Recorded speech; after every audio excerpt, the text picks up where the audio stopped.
Paname. Ici c'est Paname. Ici c'est Paname.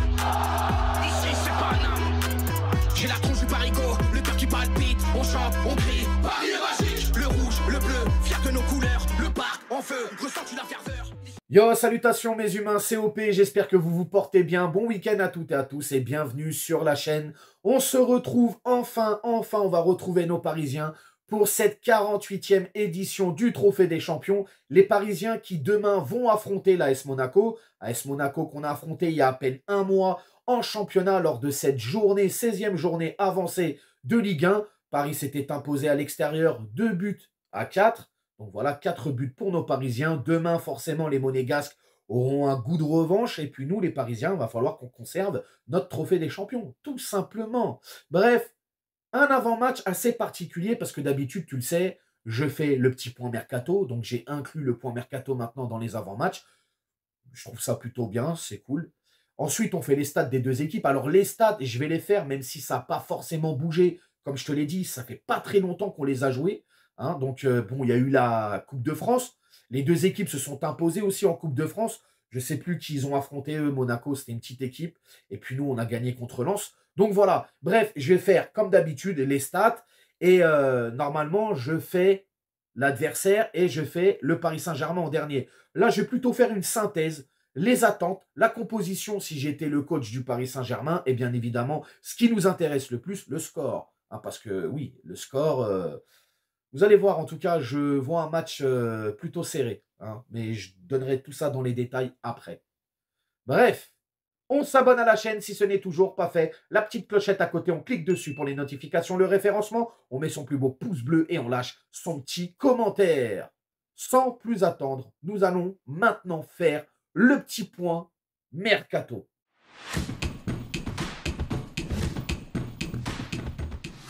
Ah, la fameuse période du mercato associée au Paris Saint-Germain. Ah ouais, toujours des rumeurs, des fake news. Là, la dernière en date, elle m'a fait rire. Cristiano Ronaldo serait en pourparlers avec le PSG. Fallait oser celle-là quand même, hein. Incroyable. À 40 piges, il rentre parfaitement dans le projet parisien. Et puis personne n'a du recul en fait. On leur balance un nom et puis les gens ils sont là. Ronaldo! Ouais, c'est un truc de ouf. Bon bref, tu te doutes bien, c'est complètement fake. Ça a été démenti dans la foulée. La seule chose que l'on sait actuellement, en termes de mercato parisien cet hiver, c'est que s'il n'y a pas de départ, il n'y aura pas d'arrivée. Paris va recruter seulement si des joueurs s'en vont, tels que Skriniar ou Kolo Muani. C'est les deux dossiers les plus chauds en termes de départ. On a Asensio aussi, qui est un peu flou. Hein, le dossier Asensio, on ne sait pas trop. Je crois qu'il y a des clubs de Serie A qui lui font la cour. Donc, à voir. En tout cas, concernant Skriniar, les gars, la Turquie a pointé le bout de son nez dans le dossier, notamment avec Galatasaray. On sait que le joueur, il a pas mal de prétendants.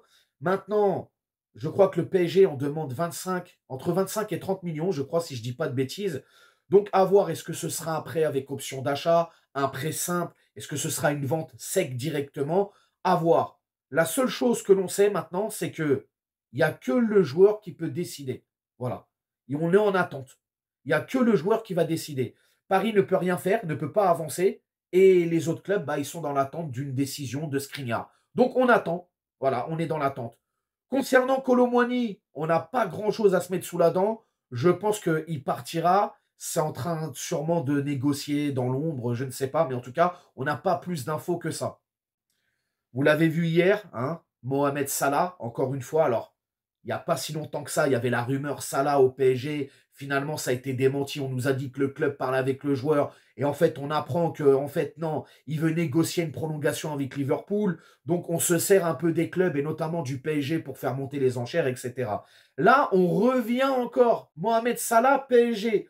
Pourquoi? Parce que Salah a fait une interview pour Sky Sport sur le compte officiel de Liverpool et on lui demande la phrase suivante, en tout cas on lui pose la question, on lui dit est-ce que c'est probablement votre dernière saison à Liverpool? Il dit oui, il dit en l'état actuel, vu que le dossier de prolongation n'avance pas, etc. Mais en aucun cas, il a dit qu'il quittait Liverpool en fin de saison. Parce que tout de suite, la presse française et d'autres presses, hein, se sont empressés de modifier tout ce qui a été dit dans la vidéo avec des gros titres accrocheurs. Mohamed Salah partira libre à la fin de saison et tout. Non, il n'a jamais dit ça. Il n'a jamais dit qu'il partait ou qu'il restait. Il a dit en l'état actuel, on continue, on travaille et on essaye de trouver une solution. Mais moi, j'ai l'impression quand même que le joueur a très envie de rester à Liverpool. Et je pense que Liverpool va faire les efforts pour justement conserver son joueur. Alors, on a appris aussi que Paris avait proposé pour récupérer le joueur cet été un salaire de 500 000 euros par semaine. Liverpool, lui, proposerait 400 000 euros par semaine. En tout cas, sportivement, les gars, sincèrement, tu me demandes à moi, Mohamed Salah, sportivement, ça ne se refuse pas. Si tu peux le faire, tu le fais. Maintenant, ça, c'est mon point de vue de supporter. Et ça n'engage que moi. Mohamed Salah, c'est une belle opportunité. Mais encore faut-il que lui ait des envies de venir en France. Encore faut-il qu'il ait encore, comment dirais-je, c'est un joueur qui a tout gagné. C'est un joueur qui n'a plus rien à prouver. Est-ce qu'il aura encore cette motivation d'aller chercher un challenge comme au PSG pour essayer de, je ne sais pas, t'as vu, je ne vais pas me projeter ou commencer à faire des fabulés, quoi, tu vois. Donc voilà, en tout cas, en l'état actuel, il n'y a rien, les gars. Pour le moment, il n'y a pas de nom vraiment associé à Paris. On va dire le dossier le plus chaud que j'ai pu voir et qui a été un peu relayé partout, c'est forcément Skriniar et dans l'attente de savoir qu'est-ce qui va se passer. Mais bon, je le répète, Paris n'achètera pas de joueurs s'il n'y a pas de départ. Donc voilà, c'est malheureusement, il faut l'accepter. C'est comme ça. Donc c'est tout pour le point mercato, les gars. Et puis on va passer maintenant aux stats.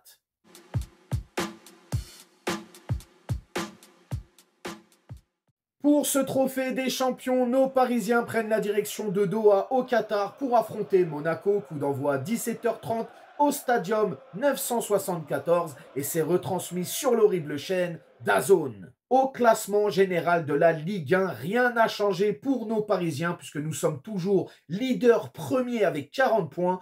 Quant à la S Monaco, ils sont troisième avec 30 points, mais ça risque de changer puisqu'hier Nice a gagné et aujourd'hui Lille affronte le FC Nantes. Et en cas de victoire lilloise, en plus de ça, tu ajoutes la différence de but, Monaco pourrait se retrouver à la 5e place. Mais en l'état actuel, ils sont bien 3e du classement. Sur leurs 3 derniers matchs, chacune de leur côté en Ligue 1 et seulement en Ligue 1. Pour le PSG, c'est un nul et 2 victoires d'affilée. Pour l'AS Monaco, on est sur une victoire, un nul et une défaite. La complète œuf, jambon, fromage. Bref, sur le trophée des champions, les gars, parce que c'est ce qui nous intéresse finalement. Paris et Monaco se sont déjà affrontés 2 fois. Donc demain, ce sera la 3e fois. Et je crois que c'était 2 années consécutives, 2017-2018. PSG, Monaco et Paris, à chaque fois, sur ces 2 matchs, s'est imposé. Donc, c'est 2 victoires pour le PSG. Donc, comme on dit, hein, jamais 203.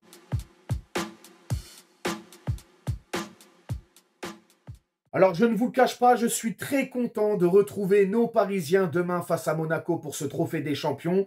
Mais encore une fois, je suis obligé de pousser un coup de gueule. Je ne suis pas d'accord avec cette délocalisation de ce match à outrance. Tous les ans, c'est pareil. Bon, l'année dernière, on était au Parc des Princes. Bon, là aussi, il y a eu une petite polémique parce qu'on le jouait chez nous, etc. Malheureusement, le Stade de France avec les JO, c'était compliqué. Mais voilà, pour moi, ce match-là concerne le football français et doit se jouer en France. Ni plus ni moins. Alors on va me dire, oui, mais c'est pour faire la promotion de la Ligue 1, etc. J'entends cet argument, mais pour moi, il n'est pas recevable. Ça fait des années que le Paris Saint-Germain, à lui tout seul, fait la vitrine de la Ligue 1. De par déjà les joueurs qui sont venus, etc. Les transferts et le bling-bling, les stars. Je pense qu'aujourd'hui, le monde entier connaît le Paris Saint-Germain déjà et connaît le championnat de France, la Ligue 1. Il n'y a plus besoin d'aller en Chine, en Israël, à Montréal, à Doha ou je ne sais où pour faire la promotion du championnat. Moi, je sais pas, je suis pas trop d'accord avec ça. Et puis, ça prive énormément de supporters. Hein. Je pense que le jouer au Stade de France aurait été bénéfique pour tout le monde, pour les Parisiens, mais aussi pour les Monégasques. Et bon, voilà. En tout cas, je suis pas trop d'accord avec ça. Bref, passons. Les attentes de demain soir. Donc déjà, l'AS Monaco va vouloir prendre sa revanche. Ça, c'est sûr et certain. Bon, ils seront quand même, pas, je vais pas dire handicapés, mais c'est vrai que leur meilleur défenseur, hein, le fameux Boucher, hein, celui qui a complètement défiguré Donnarumma, Wilfried Singo, ne sera pas de la partie puisqu'il est suspendu. Mais quoi qu'il en soit, ça va être une belle équipe de Monaco qu'on va affronter. Je le répète encore une fois, Monaco qui va vouloir prendre sa revanche et qui va essayer d'aller chercher le trophée des champions. À nous d'être concentrés. Hein, ça y est, les gars, les fêtes, c'est terminé. Le champagne, champomis, le foie gras, etc. Là, on se remet la tête au travail. On se remet la tête à l'endroit. Ça y est, il y a les grandes échéances qui arrivent. Il y a les grandes échéances qui arrivent, les gars. Et ça commence demain avec ce trophée des champions. Faut que ça reste chez nous. Vraiment. Donc demain, je veux de la concentration, du sérieux, du jeu. Je veux des buts. Je veux qu'on s'éclate. Je veux que vous nous éclatez, hein, ceux qui seront justement derrière leur écran. Et bien évidemment, ceux qui ont fait le voyage là-bas pour aller supporter nos Parisiens. Bref, éclatez-nous. Soyez sérieux. Jouez bien. Faites comme au match de championnat. Vous avez été sérieux. Hein, on a été mené. C'était compliqué. On est quand même parti chercher cette victoire. Faites la même chose demain soir. C'est tout ce que j'attends de vous. Ramenez ce trophée des champions à Paname. Ni plus, ni moins. Va falloir aussi faire très attention, les gars. On joue bien. Les pertes de balles, on minimise. Hein. La justesse technique, la justesse tactique. Vraiment, vraiment, vraiment. Et surtout, la précision devant les buts. S'il vous plaît. Même s'il faut le dire, ça va beaucoup mieux depuis un certain temps. Surtout depuis le retour d'un certain Ramos. Pour le 11 de départ, demain soir, les gars. Alors, bien évidemment, un 4-3-3 des familles à la Luis Enrique. Ça ne bouge pas. Je vais partir avec Safonov dans les cages. Pourquoi? Parce que mettre Donnarumma face à Monaco, alors qu'il n'y a pas si longtemps que ça, hein, il s'est transformé en mode Scarface, frérot. Peut-être qu'il y a des traumatismes. On ne sait jamais. À un moment donné, il y a une sortie de balle et que, tu sais, il a un flash comme dans les films. Il reste bloqué comme ça. Bon, bref. Tu m'as compris, on en rigole, mais c'est pas drôle en vrai. Moi, je partirais avec Safonov pour être, avoir plus de sécurité quand même.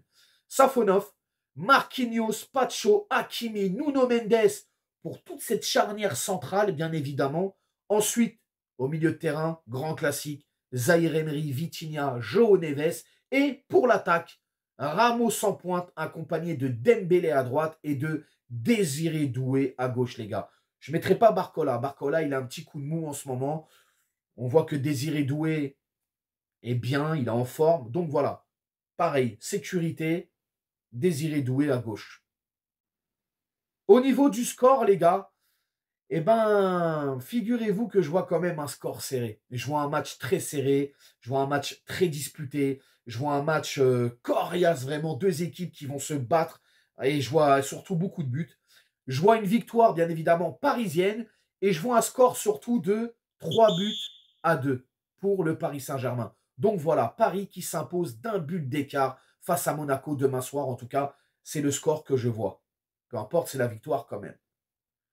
Vous allez me dire dans les commentaires, mes humains, ce que vous pensez de ce trophée des champions. Est-ce que pour vous, Paris va s'imposer largement? Est-ce que Paris peut perdre ce match? Vous me dites tout dans les commentaires. N'hésitez pas à vous abonner, partager, liker. Et on s'attrape bien évidemment, nous, pour le débrief demain soir. Quoi, demain soir, demain après-midi, mais on sera en début de soirée, je pense. Prenez soin de vous. Encore une fois, bon week-end. Et à demain. Ciao, ciao. Nique sa mère, les foutiques, c'est l'UTES que j'incarne. Paris capitale et la Liga capitule. On voit toute ton équipe face à Navas, t'es ridicule. Je suis dans une école 90.